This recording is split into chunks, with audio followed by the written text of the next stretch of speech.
Pour ce nouveau numéro de Suivez le guide, nous n'allons pas nous éloigner du centre de la ville de Sidi Bel Abbès. Bien qu'il soit méconnaissable aujourd'hui, nous allons au jardin public. L'histoire du jardin remonte bien avant la création même de la ville de Sidi Bel Abbès.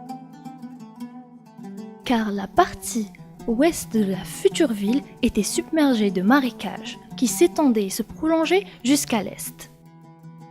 Premières terres libérées par les drainages furent celles de l'ouest, plus précisément le jardin public. Cette étendue naturelle était couverte de palmiers nains, de chênes verts, de jujubiers sauvages et de broussailles de toute nature. Cette zone marécageuse où existaient plusieurs sources, dont la plus importante et la plus célèbre, Ain Badaho, chantée par Cheikh Abdel Moula. En 1847, le jardin public fut libéré des eaux par drainage par les militaires français, qui portaient de grandes cuissardes noires. Il paraît que c'est de là que vient l'appellation de pied noir. À l'origine, le jardin faisait office de potager qui fournissait les légumes nécessaires à l'ordinaire des troupes.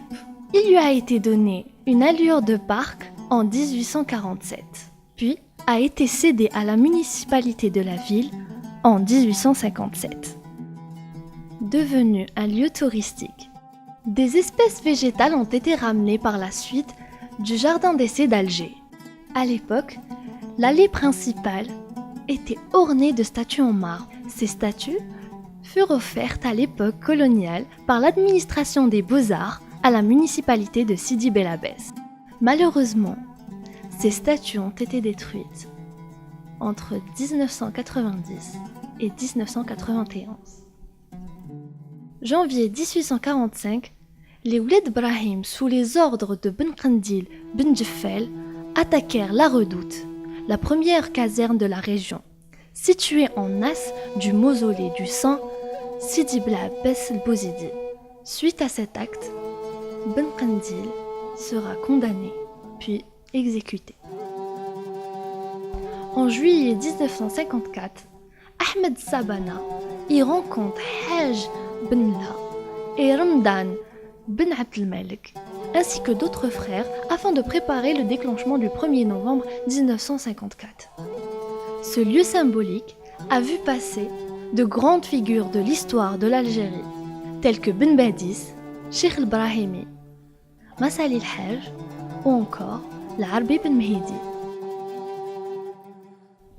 Le jardin a été laissé à l'abandon.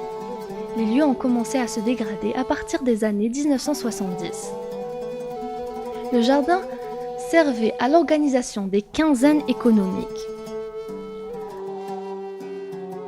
Le 23 octobre 2013, les pouvoirs publics locaux lancent officiellement le projet de réhabilitation du jardin public, étudié par Ecovert, puis exécuté par une entreprise privée, Lantana.